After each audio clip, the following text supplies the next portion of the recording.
Hi, thank you so much for tuning in to this week's episode of Spirit School. Before we get into this video, I just wanted to make a quick disclaimer that the internet connection was a little bit unstable throughout the recording of this episode, and I didn't realize that until I was editing it. And so there are certain points in time throughout this recording where the video freezes, but the audio remains intact. In a few different points, the audio cuts out really briefly, but not enough to make it unwatchable, and the message is still very clear. So I decided to post this recording anyway because it's still really worth watching, and I really enjoyed it very much so. So I just wanted you to know that going in that if the video freezes and you're confused about it, it's not your technology, it's mine. That being said, please enjoy this week's episode of Spirit School, and I can't wait to hear your thoughts about it. Hi, my name's Amanda. I'm a coach in a trance channel, and welcome back to my series called Spirit School. This is a series where I invite forward the spirit guides once a week to teach us something new. And the parameters that I give them for this is that I just want to be intrigued. Just teach me something really interesting, something that I have no frame of reference for, something I've never thought of before, and something that's going to deeply fascinate me and spark my curiosity to learn and want more. That's it. I just want to have fun. And before I get into it, I just want to extend the invite to anybody watching. If there's anything that you're deeply curious about and that you would love to learn more about, let me know because we can turn it into an entire episode. So you're welcome to comment below or private message me on Instagram or TikTok at Amanda Lauren Blau. And I would love to open up this container to you as well to step into with me and give the guides something to teach us and to focus on in a future episode. So the way this works is I close my eyes, I tune into what they want to share with us, and the message tends to build gradually. So let's get started. Just give me a second.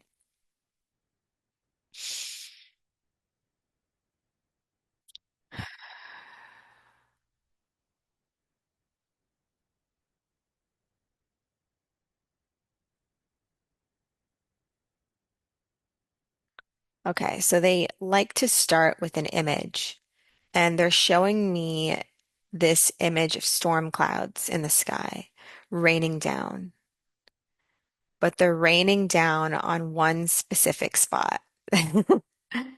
It's these like dark, stormy clouds and pouring rain down on like it's showing one particular building, but specifically one particular apartment inside of the building where one specific person lives. And that specific person is looking out their window and it's just really gloomy outside. And that's all that they can see.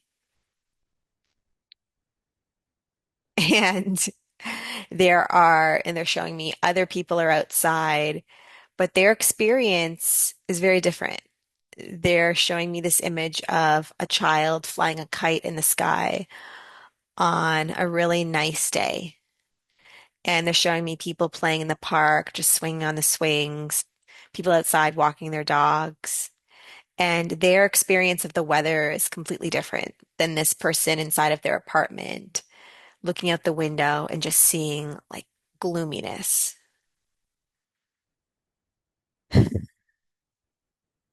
Okay, what else? They're saying this is not where I think it's going, to just be patient. Okay, I'm patient. I'm sitting, I'm waiting. Okay, what else? They're just showing me now another image of the ocean, and it kind of looks like a frisbee or like a boomerang or not a bird, but something moving very quickly in a straight line directly over the water and it's moving at a very accelerated pace. And it's just like whipping through the air, traveling very fast, right above the water. And as it's traveling, it's creating like waves that are moving behind it and separating behind it. And they're just showing that it's the pace at which they're moving with an intended destination that is causing the air to ripple around it and the water to expand and separate behind it. And it's just a byproduct of the speed and intention and direction that it's moving, that it's creating this impact on the environment around it. And they're saying that we do the same thing. We create an impact on they're saying the universe around us. We believe it's the other way around. We believe that it's the world and the environment that affects us and that we are operating um, in in not in opposition to, but as an outcome of, as a byproduct of our situation, our circumstances, and our environment. But they're saying that it's actually not the case or not entirely true.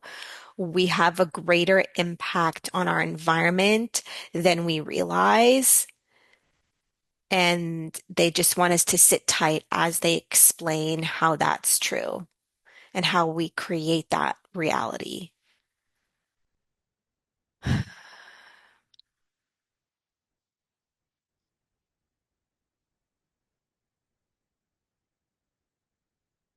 Okay, what are you showing me?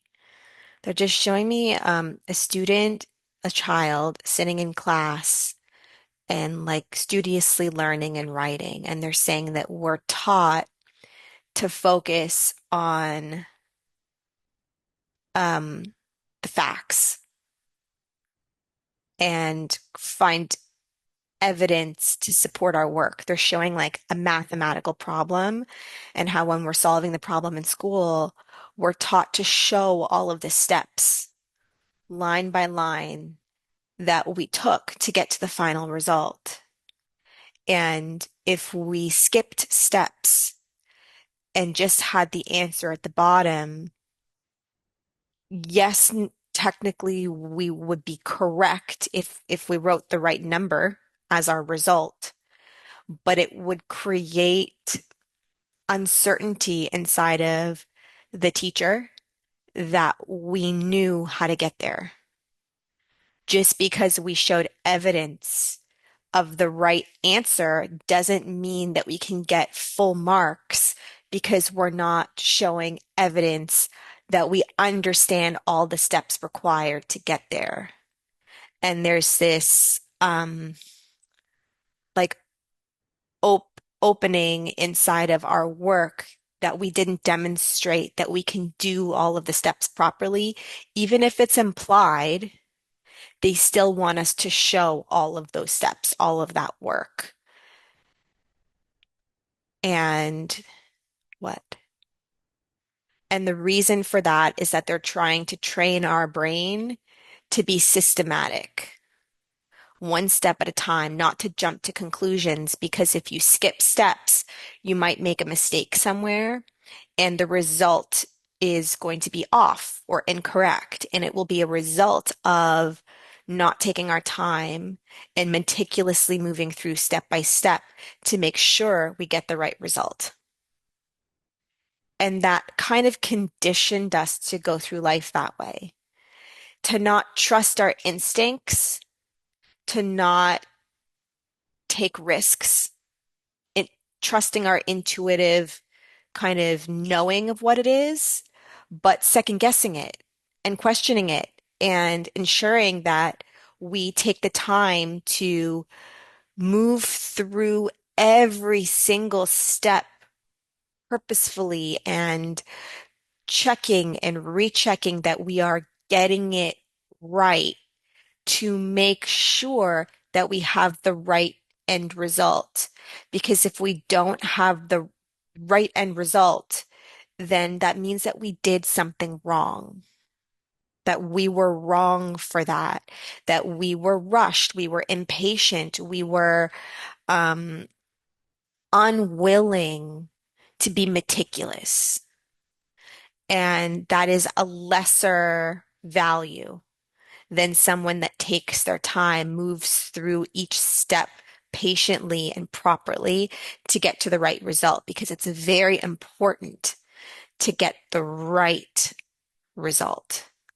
And getting the wrong result um, is wrong, is something to be shamed and to be um, disciplined in not doing. And they're saying that there's merit in that system. They're saying for a lot of us, it serves many purposes to learn how to go through life that way, to check and recheck and to be patient, to take our time and to not rush things and to observe each step as we're moving through it and to make sure that we're doing things that in a way that feels good before moving on to the next thing. And that is a very important skill set to learn. But they're saying it bypasses our natural ability to do that from a felt sense rather than a logical one. Because we have that ability built in. It's not something that we have to learn or unlearn. It's something that's there. It's already, it's innate, it's inherent. But we are untaught how to move through it and access it from a felt intuitive second nature place. And we're felt to second guess that and question that and distrust that. And instead trust our logical, systematic way of doing things. And there's these two different parts to the way we operate. One is this like gut instinct, intuitive, felt sense, and one is a logic, systematic, controlled, rhythmic way that we go about things. And each serves its purpose. And to be able to blend the two creates a very what natural flow-like way of moving through the world where we don't feel like we don't feel like we need to control our circumstances because we inherently feel like that's not needed. Can you explain that a little bit more? We don't fear our circumstances and our reality when we don't fear making wrong mistakes, making wrong choices.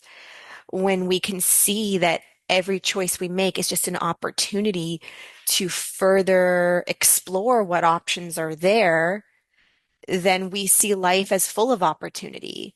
When you're going through a mathematic problem, there's only one right answer. And on a test, we are either marked incorrect or correct. And then we're graded on how well we were able to find the correct answers. And they're saying life is not like that. Life is full of opportunity, but we have to retrain our brain to think that way instead. when we when we're not so focused on opening the right door to get the right answer, like the right end result, then we see an endless number of doors. And it doesn't matter which one we open because each one we open leads to an opportunity where we get to play and explore and allow our curiosity to see what we can create inside of that door, inside of that room. And that room is going to open into a whole other new set of doors. And if we're so focused on finding the right door, we're going to be questioning ourselves and second guessing ourselves and driving ourselves insane trying to find it, that we will either withhold choosing a door and just stay on the outside of all the doors, hoping one day it's going to present itself to us, or we very nervously and anxiously open a door, terrified to see what's on the other side of it, hoping and praying that we'll be able to figure it out regardless of what's on the other side, depending on what's on the other side of it. And we move through life with that energy. And that is when we see the world as this like cloudy, overcast, with these like goggles that present it as cloudy and overcast. And it seems like everybody else is enjoying themselves and having a good time, but we can't seem to get there. There's always a storm overhead of us because we don't know how to play. We don't know how to let our guard down and relax and move with the flow of life and find the joy inside of our reality that creates the sunshine. We are the creator of it. Our world doesn't dictate that for us. We do, according to how we perceive ourselves and this life. Okay, what else would you like to say about this?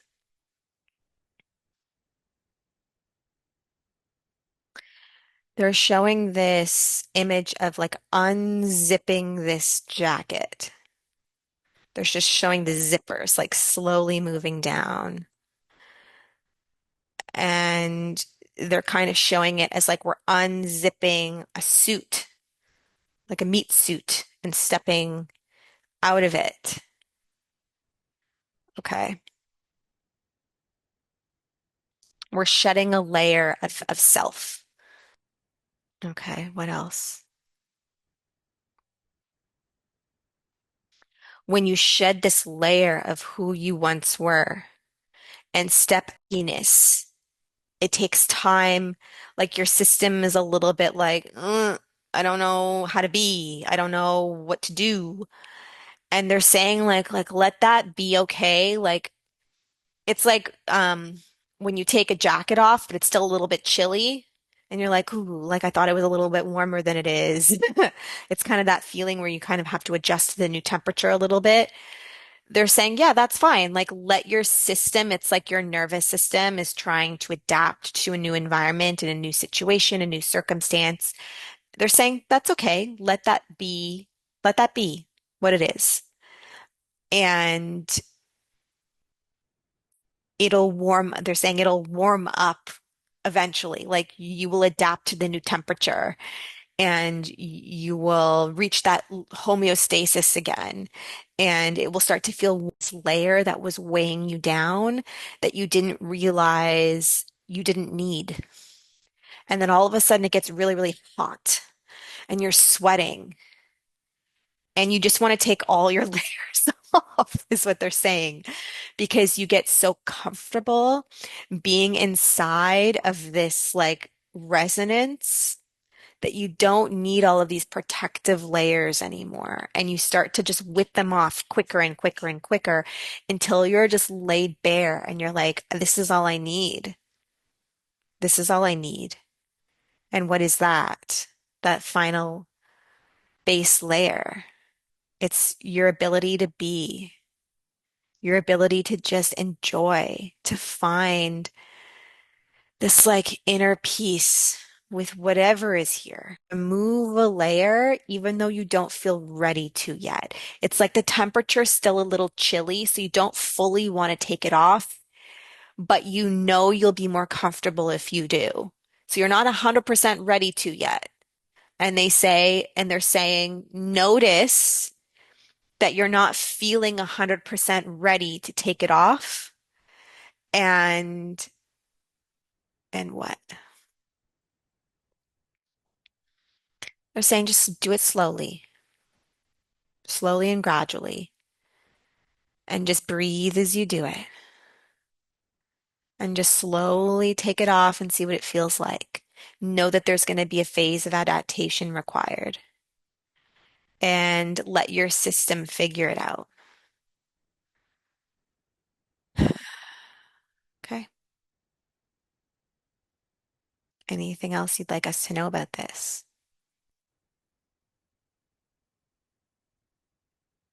Yeah, they're showing me again this image of like some object just zooming over the water, and the air is parting around it, and the water is parting around it. And they're saying that your reality will pick up speed the more you slow down. Oh, I can't wait to dig into this. What do you mean? What do you mean by that? Okay, sorry, I got excited. I need to calm myself down to be able to hear what they're saying. Oh, I got really excited because it's new information. When I get new information, I get really excited. Okay, hold on. Okay, what do you mean by that? They're saying that things will start just coming to you because you're going to be moving so fast inside of your what? Inside of your what? Reality. Inside of your knowing. Inside of your belief systems. It'll be like you already know things. And so because you already know them, they ap- seem to appear much faster because there's no questioning and no second guessing. So you just fly through, you just open the door and walk in it rather than like hesitantly turning the handle and like peeking around it, being like, what's in there? You just open the door and confidently walk in. And so the reality materializes that much faster when you're energetically grounded and aligned inside of you, meaning you just have this sense of safety and this like empowered embodiment and just grounded inside of who and what you are that you just are. So inside of you, your energy feels so solid and so grounded and so easeful and at peace. So internally, it feels like you're slowing down because you don't have this chaotic, anxious, nervous energy like reverberating inside of you. So internally, it feels like things are still and slow. But externally, they're just moving because the energy is circling you quickly because you are manifesting your world at an accelerated pace, not not because you care to, but because you simply be, like you just are. You are the embodiment of creation itself, and you have the awareness of it, and you trust in it, and you're grounded inside of that knowing. And so you shape the reality around you, and that's how it will manifest. It will seem like you think about something and it just materializes rather than thinking about it and feeling like you want it, but unsure if you do and unsure of how to get there and unsure if it's going to happen for you. And should I go through this door or what about that door? But what about but this one? But what if I open this door and I don't like what's inside of it? Or what if I step inside of it and like I'm surprised by what's there? And so you're just like constantly hesitating and second guessing and backpedaling. And so the energy around you is like a push pull and it's creates this like sluggish um like sluggish, restricted flow. And that's what you're experiencing when things don't feel like they're happening with any sort of momentum. It is the world reflecting back to you what's going on internally, because what you're wanting is time to figure out how to get the right answer. So you're asking for time. But when the right answer doesn't matter because you're always feeling well. Like the right answer is not even within your paradigm anymore. There's no such thing because everything is just accepted and granted and welcome.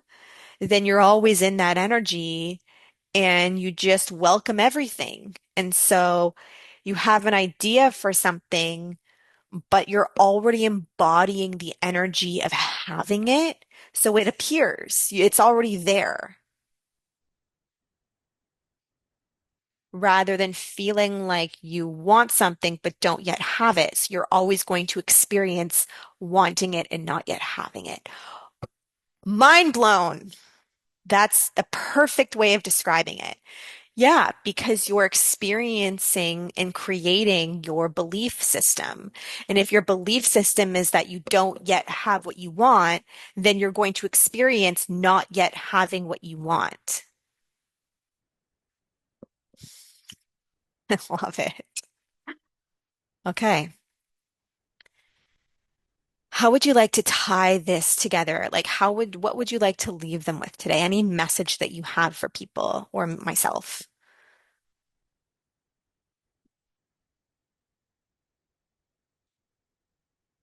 They're saying,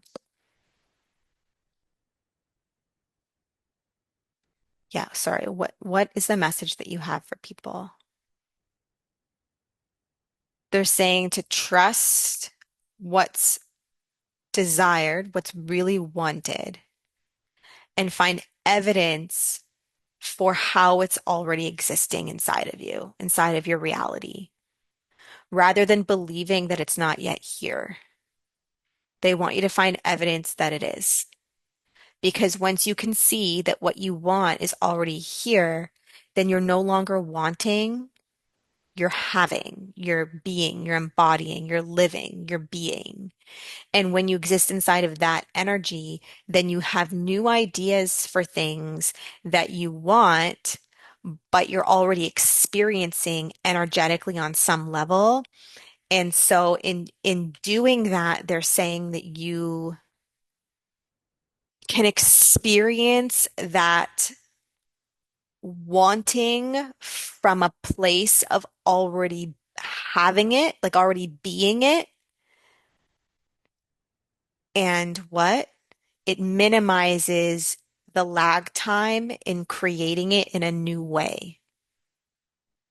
So they're saying that it's not about never wanting anything. They're saying it's perfectly fine to desire things and they desire for you to desire things. They want you to look for bigger and better. However, you can desire something from a place of feeling like it's not yet here, or you can desire something from a place of already having the experience of it and wanting to experience it in a different way. I already feel this and I want to feel it like that too, rather than I don't feel this yet and I want to be able to. It's a very slight and subtle distinction.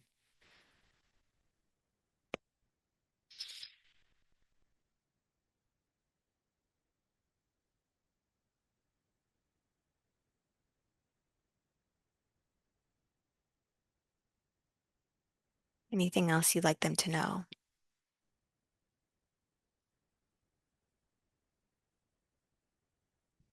Yeah, they're saying trust what's here.